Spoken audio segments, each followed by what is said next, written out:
Back to homes today. This is a proud presentation of Miss Audrey Forshey, who is a brilliant realtor at Remax Realty. Audrey is an excellent advisor and a loving one as well.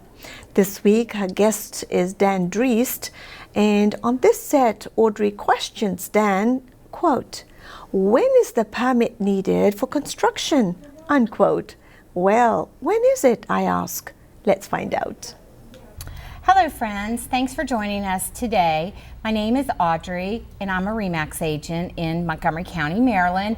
And again, we have our friend Dan Driest from Top to Bottom and all those other companies he has, so many. He's so wonderful. And we're gonna talk today about permits and pulling permits on your house, what you need to have, which things need to be permits, what don't. Because no one really knows, to be honest with you. That's right. So what we're going to do is I'm going to ask you, does every little thing that a homeowner has to do they have to pull a permit? What happens if they don't pull a permit? Just those kinds of things like that. So sure. When a long time ago, when I first started selling real estate, we really didn't talk about permits very much. We didn't. No. And homeowners would go in and put additions on houses and finish basements and do all kinds of stuff. But now our contract actually has it noted on the contract. Now it's not a requirement of the contract. Correct. And it's not a law that you have to do it. But right. I think that in the disclosure forms from a seller, it'll ask if all permits have been pulled. And I believe that the buyer's lender can hold up a closing if the proper permits are not pulled. So homeowners, even though you don't have to do it, you need to be cognizant of doing it because you may very well have a problem selling your home if you don't have proper permits. Is that right? And there's only a few in there that would really have any teeth. There's really no teeth on that, like you were saying before. The seller could come back and say, "No, I didn't." Yes. And then they just look at each other at the table. Okay. What's next? Yeah. So there's only a couple there that would actually have any teeth and that would have any issues if something came back, any ramifications. So we redid our master bathroom a few years ago, and we had a contractor do it. Great. And it's probably more than a few years ago. It's probably like 12 years ago. Did you get a permit? I didn't because they told me that I didn't have to because I was doing it on the inside. And sometimes it's true.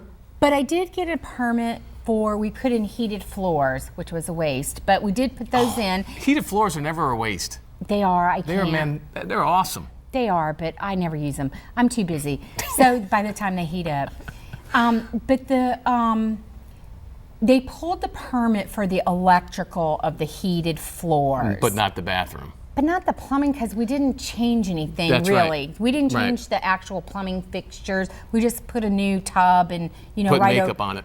Yeah, that's what we did. Yep. But it looks pretty good, I have to say. Yeah, nice there you makeup. go. So that's pretty common. Okay. The issue with permitting, a lot of people don't pull a permit because it's expensive and time consuming. So a contractor might come to you and say, you need a new, let's say a hot water heater. Yes. Very common. Yes. Hey, you need a new hot water heater, it's gonna be $800. And you say, okay, well, you're gonna pull a permit. Well, I could pull a permit, but now that $800 water heater is now $1,200 because you're paying for the time of the contractor to be sitting down at the courthouse, at the county courts, getting the permit, waiting online, doing the whole thing, pulling the permit. It's time. Okay. So a lot of people they choose not to do that. That's the most common one. The other reason they don't do it is because they don't really know if they're supposed to have it done. And you actually articulated it perfectly. I couldn't say it better. Is that if you're not changing the infrastructure of the house, okay, meaning that you're not moving an electrical outlet, you're not changing a water line, either what they call a wet-dry vent or the actual water line coming to it, or you're maybe opening up the size of the shower and you're moving a wall or a window. Once you change the infrastructure, permits required. Okay. So you can do the kitchen remodel. You can say, I'm going to go put it on the market and I want to put in new countertops. I want to paint it. I want to get a new faucet, maybe even a new sink, new garbage disposal. Right. Let's go ahead and change that light fixture over top of the sink and put a little prettier one. No permit. But once I say, hey, I'd like to extend this wall a little bit, maybe put another window over top of the sink, Okay. then there's a permit because you're changing the actual structure of it and the infrastructure of it. So, and also too, if you put, so window, that makes me think, I just had somebody ask me if they put a sliding glass door from their dining room out to their deck, they Right. need a permit. They would need a permit on that if they were actually enlarging the opening for the door. Well, there's so a if they're replacing it. There's a window. Yes, absolutely. Permit's Okay. required. Okay. Yep. All right. Okay. Yep. Permit is required. Now, it's again required. It's kind of loose, right? Okay. Because there is really no true enforcement on that. So it's not like you're going to be enjoying that remodeled bathroom that you and your husband did, and all of a sudden you're going to get that door knock, and you open it up, and it's Montgomery County Police saying, "Hey, I really need to see these permits." That's just not going to happen. Well, we had a neighbor years ago. Was and- turned in No, by the other well, neighbor. No, Where do you live? We're not that bad. They were redoing like an apron to their driveway, and we don't have sidewalks, but we have the water runoff, where that has the Right. big drum under your driveway. Yeah. And I guess they had a contractor doing it, and And the didn't pull a county permit. I guess Yeah. not, and they had to bust it all up and Well, put that's that in. I hope they listened to what you said. You used the word apron, which Apron. a lot of people don't know, right? And that's the part coming from the street. Usually, if you have an asphalt driveway, it's the concrete portion and then Yes. the asphalt. You could have redid the asphalt and no permit. But as soon as you mess With the coming apron, then you need a permit. because it was over the water runoff drum. And it's also kind of owned by the county. Yeah. So even though you got to to shovel it and de-ice it, and mow down there, it's actually owned by them. So you would definitely need a permit on that one. Okay. What about let's just talk about if you do home inspection work. Okay. You have a home inspection, you're selling your house, Excellent. and then I wonder sometimes about all the electrical work on a home inspection list. And a lot of times it's the GFCI by the kitchen sink or the bathroom sink Right. or something like The that. dreaded GFI, right? That one, yeah. The $20 thing that turns into Yeah. $200. If you're doing that, do you have to have a permit for that kind of a work? If you are replacing maybe a damaged GFI that was already in place, there's no permit required.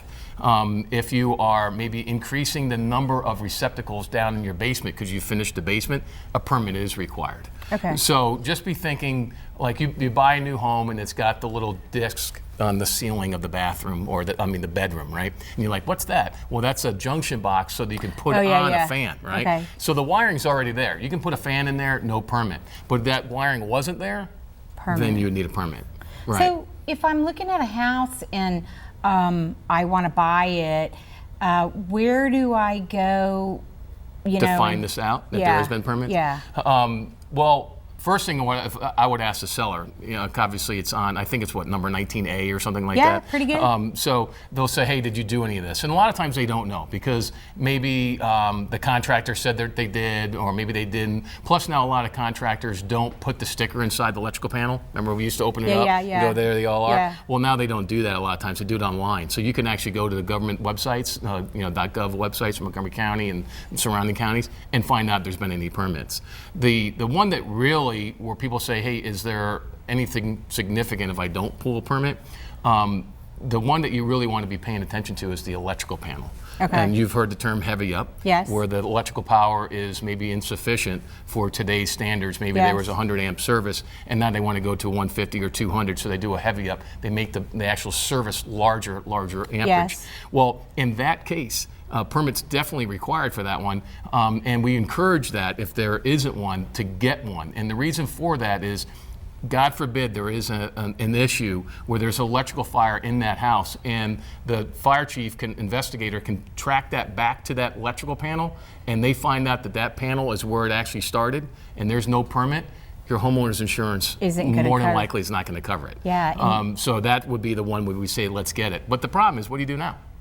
You got the heavy up, well, you got the basement finished, and you got all these receptacles, and you got all these heat things, you got all this stuff done.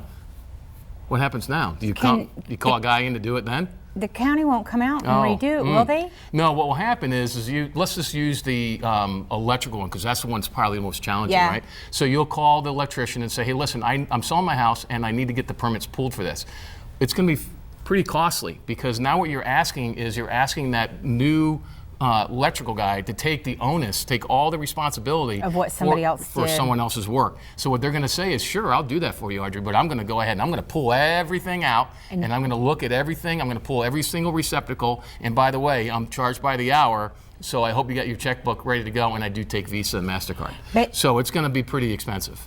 So it's almost like having a whole new heavy up. You'd have to remember the heavy up is the panel itself. Right. Then you have all the outlets and the switches. So they got to look at every single outlet, every single switch to make sure it's wired properly, not just the heavy up. That's fairly easy to see. That's in your utility room. So it's all the other stuff. Who's going to do that? The new electrician. The electrician's going to do that, and they're going to charge you because of the fact it's going to be laborious. I mean, they got to go through everything. Yeah. And I don't blame them for that. Right. So, there's just a lot of time involved in it, but it can be done. I have never really seen it done in my experience on plumbing, things like that.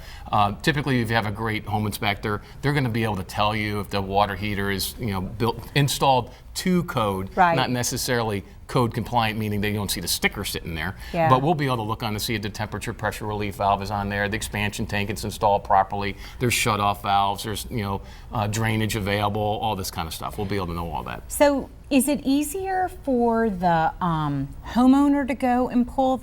Let's say they go down to the county? Yeah, if I was going to have work done and I go pull the permit for my contractor, can I go do that, or does the contractor need to do it? Yeah, you can. If I knew I was going to be getting my basement finished, or I'm putting an addition on, I could say to the contractor, okay, I'm going to go down based on the architect's plans. I'm going to go down to the county and I'm going to pull the permit. I'm going to be the one that's sitting there surfing on my phone, waiting for my number to be called, so I'm not actually ringing up their bill. And I can get the permit and I can come back and say, I've pulled your permits. Now it's the responsibility of the contractor to do the work to the standards of the permit and then allow that jurisdiction to come in and actually confirm that they did it to code. And when you do pull a permit, isn't there like a time limit for how long that permit lasts? I mean, if I pull in a does it start to fade? No. Do I have so much time to get the work done? Do you know what I'm saying? Like, you pull a permit, you don't have 5 years to get the work done. Did they want you to do it in a timely fashion? They prefer that and you kind of want that too, because requirements change. A lot of times when people will be doing a home inspector and they say, hey, you need to have this to today's standards. Well, what are you referring to, the 1986 standards, 1990, 92, 2000? What standards? So the longer you wait, it could have been done to code at that time, but now it's no longer code. So you have to be prepared for that. Now, I will tell you that myself have an open permit at my property for years now, and I just haven't called the final. So don't turn me in or anything like I won't. that. I won't. Right now, basically, if you would look up my address, you would say there's an outstanding permit for this particular property for the porch we put on, and then if I ever wanted to close it, I could just call them and close it. That's not a problem. And they would just come and inspect it and that sort of stuff. Right. And you mentioned code. Our contract doesn't mean the contract, and a lot of people have kind of the misunderstanding that everything has to be to code on a house. The contract doesn't call for it to be to code, but if things do change while you are having the work done on it, then it does need to be to code for the permit. Yeah, we get asked a lot, does this need to be code? Is this code compliant? Buyers are asking us. Buyer agents are pulling us off to the side asking if this is code. A home inspector is really only citing code on new construction. Okay. So new construction, they should be looking for code stuff. But if you're buying a house built in 1985, it would be like buying with this 1969 Mustang, right? Yeah. You're not going to tell that seller of that Mustang, hey, I want you to make sure you got the shoulder harnesses in, all the safety, anti-lock. Bluetooth. They're going to say, hey, buy the car or not. I got another buyer sitting right behind you on TrueCar, right? So what we're going to say is on a home inspection, we're going to say now it would be recommended to upgrade to these for safety features, but that's all we're really going to be going for the home inspection. Okay. All right. So then, so the home inspection, the home inspection work, we don't need to pull a permit. Major things on properties, even decks especially. Decks would need a permit. There's a lot of issues with decks right now. You should not be taking your deck lightly. If you're curious about the deck, have somebody come out and do the deck. We're currently going through a training session right now, top to bottom, a 4-week course where we're going back over deck construction. It's pretty significant. It's very important. Yeah, it is. And then just make sure that you check and look at the history of your home up on your government website. You'll see if other owners before you have pulled the proper permits, and you can see them online, right? Absolutely. Yep, Yeah, so yep. you can check those. And we thank you for joining us again, Dan. Thanks again. It's always Thanks fun. a I lot. love this. Yeah, thank Yep. you very much. Thank you.